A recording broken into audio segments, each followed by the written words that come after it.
This is Freedom First, and I'm Jeffrey Tucker. Today I think I'd like to talk to you about logic and fallacies. One fallacy in particular. It's a well-known fallacy called post hoc ergo propter hoc.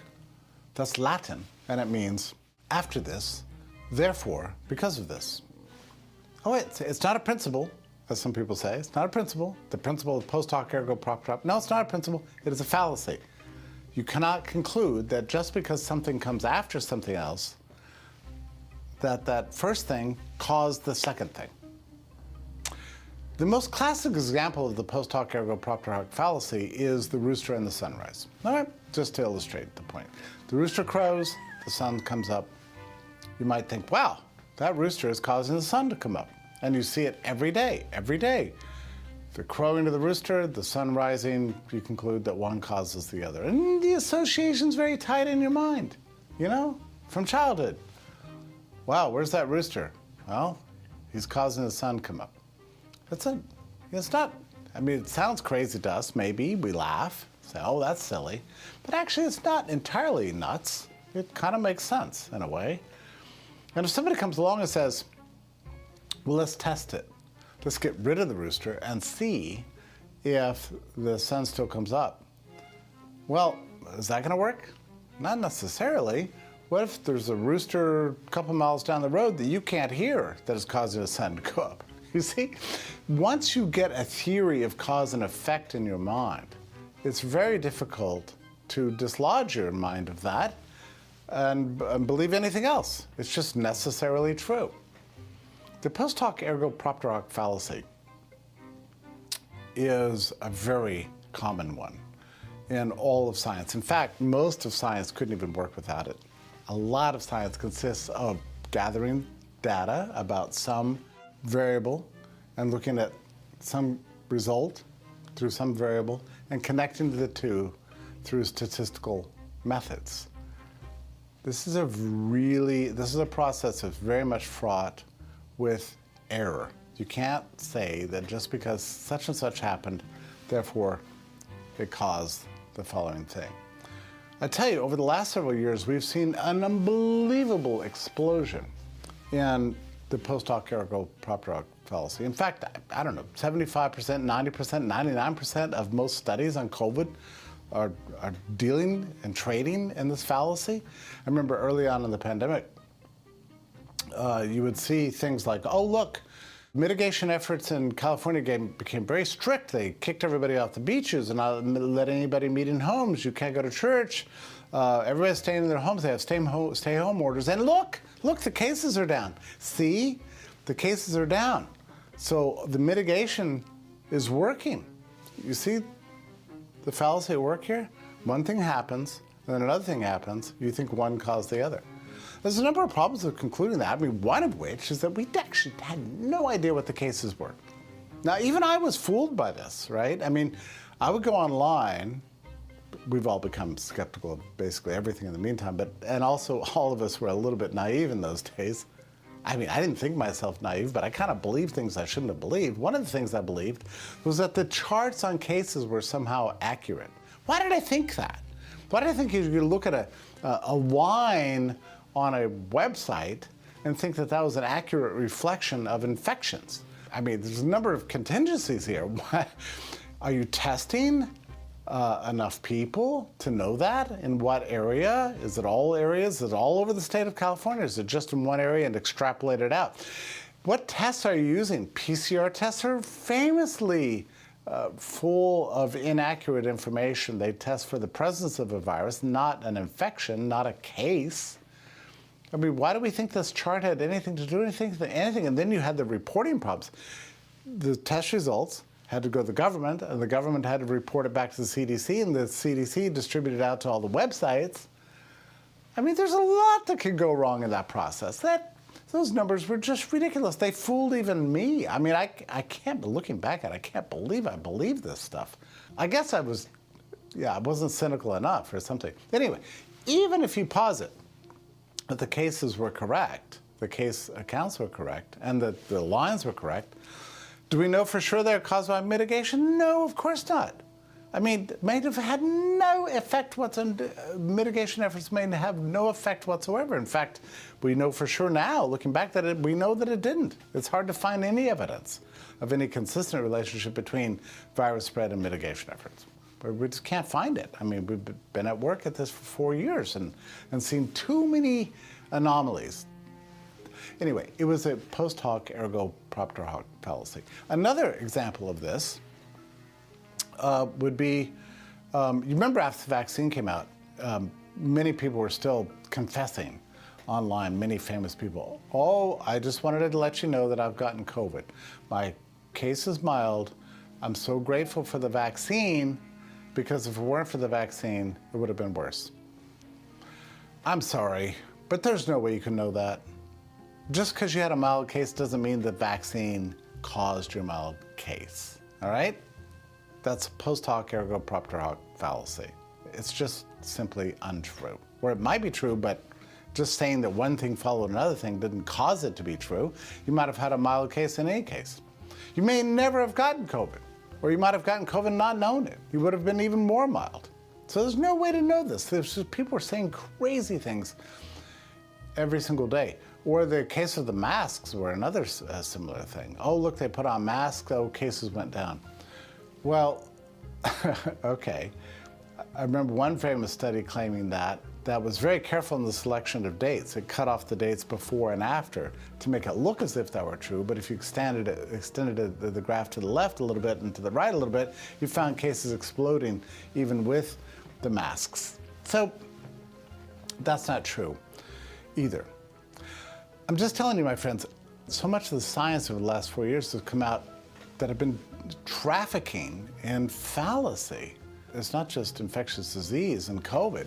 It's true in economics too. People frequently say, oh, look, unemployment is down. This guy is president. The new president must be causing this. Well, that may be true, may not be true. Or inflation's down or up. This is because so-and-so is in office.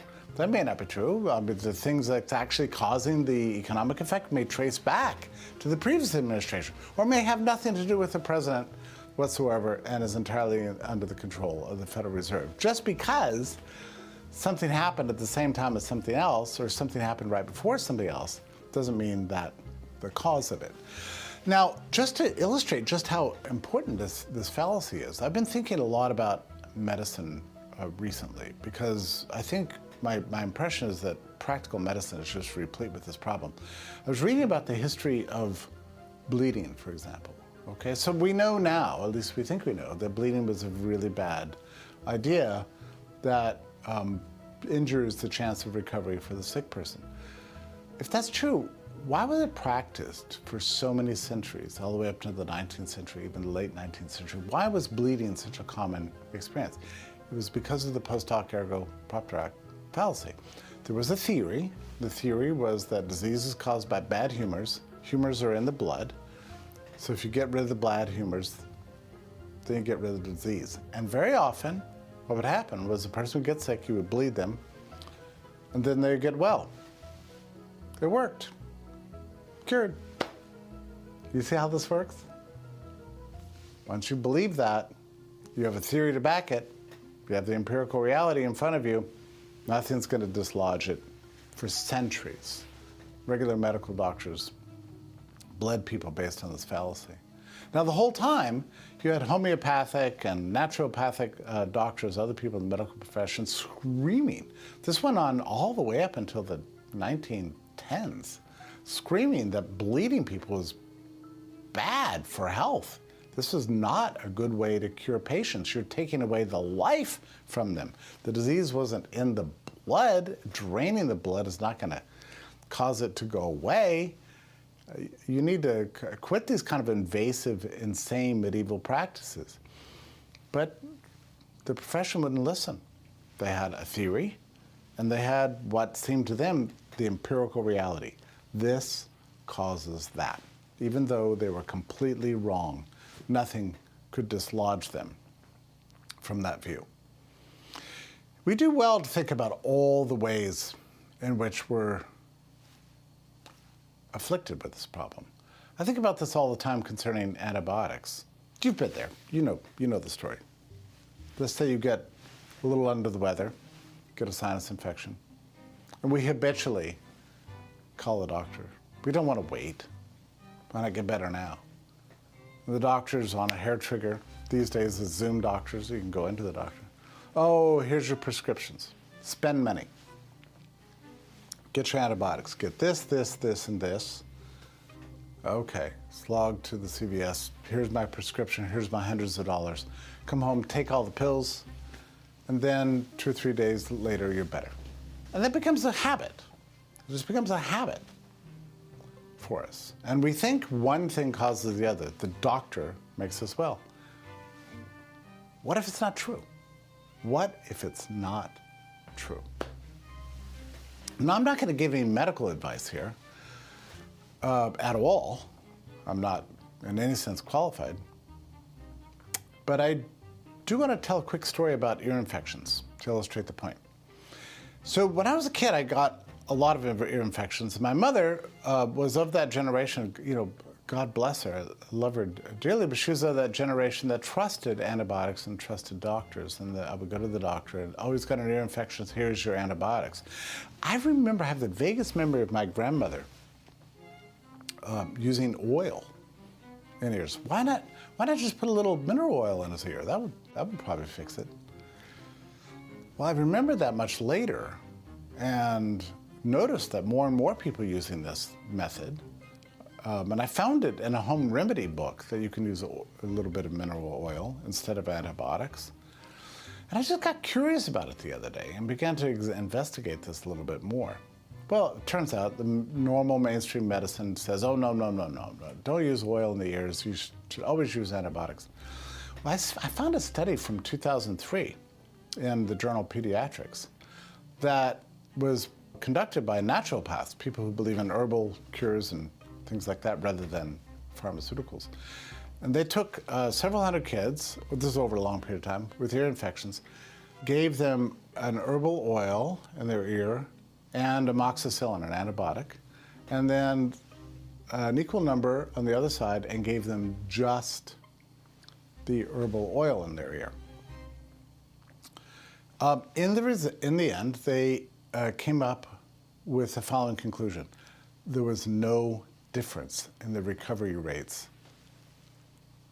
between the two groups. We'll just leave it at that. Okay, what does that imply? Well, at the very least, it implies that the antibiotics did not improve the outcome from the oil. It's very interesting, isn't it?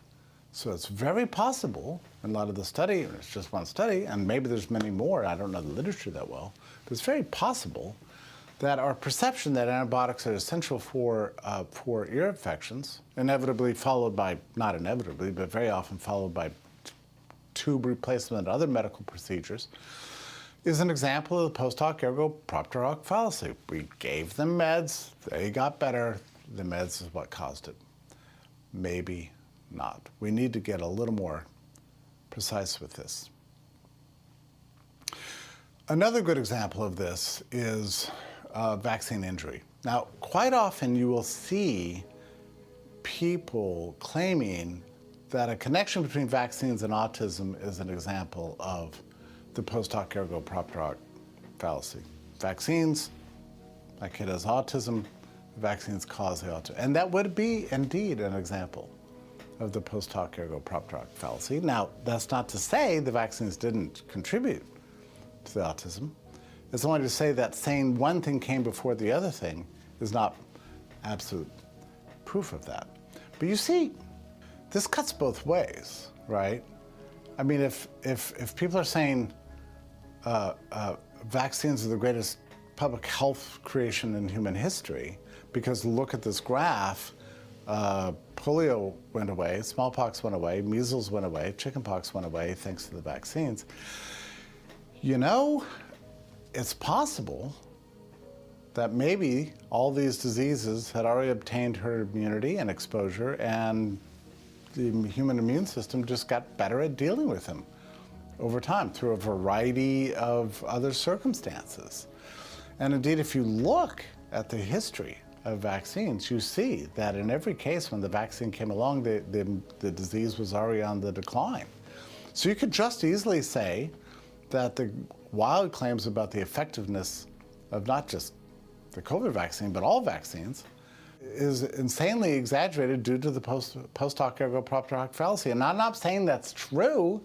I'm just saying that it cuts both directions. And there's a lot more work to do to try to discern causation between two variables in a multivariant universe where anything could plausibly cause anything else or possibly cause anything else. It's very difficult to isolate those factors. At least we need to be aware of the problem and not just trust when the media or the experts are saying, oh, look, this happened, then this happened, therefore this causes that. It may not necessarily be true. Look, we live in times where we need to be more critically minded. I would say about everything. Do your thinking for yourself. Don't listen to the media where they tell you don't do your own research. What are you going to do? Of course you're going to do your own research, and you should. And research and read as much as possible in a space of freedom and openness and open inquiry and genuine love of science. Part of loving science is not committing fallacies. To believe that mitigation diminished COVID effects in the world is a fallacy. To believe that mass vaccination for COVID-19 caused it to go away is just quite simply a fallacy. I'm sorry, it's just true. So much of the literature on this topic can be just dismissed on these grounds alone. Finding causation is difficult. It's very difficult. It's possible, but you need good, robust data. The data alone will not speak to you. What you need is good, solid theory, something based and rooted in truth and in science. That's not easy. That's difficult. And nobody said this was going to be an easy process. So I hope you've enjoyed this introduction to the post hoc ergo propter hoc fallacy, one fallacy among many. Remember, even in your investigations of science and discovering what is true, what is not true, what is fallacious, and what makes sense, to always put freedom first. That is not a fallacy. This is Jeffrey Tucker.